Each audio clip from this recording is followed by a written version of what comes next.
О том, что власти Таджикистана прикладывают все усилия, чтобы замедлить развитие мобильной связи в республике, рассказал ведущий аналитик Mobile Resource Эльдар Муртазин 18 июля 2019 года. Он утверждает, что штрафы за передачу сим-карт наносят вред экономике государства, а не развивают бизнес.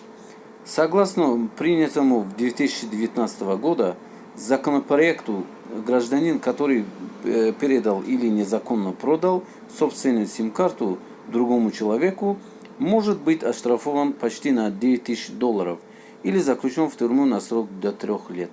Муртазин заявил, что искать отправителя сообщения о особенностях мессенджерах посредством подсчета всех сим-карт бесполезно. Он утверждает, что современные защитные технологии коммуникации достаточно развиты.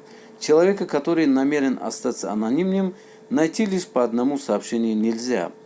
По словам эксперта, в современном мире телефон – это средство общения и коммуникации, в том числе и для бизнеса.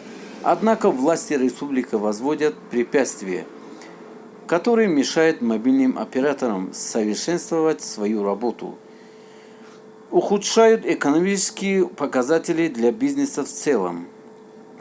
Также Муртазин отметил, что для борьбы с терроризмом пойдут старые проверенные способы. Они будут гораздо более эффективны.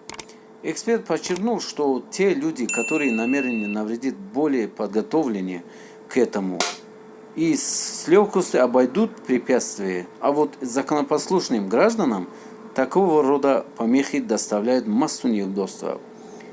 Это правильное решение, дорогие зрители. Ставим лайки, подписываем на канал и обязательно пишите в комментариях, это правильное решение или неправильное решение. Я думаю, что это неправильное решение, потому что сотни тысяч людей могут оказаться оштрафованными. Это удар по собственному экономике государства.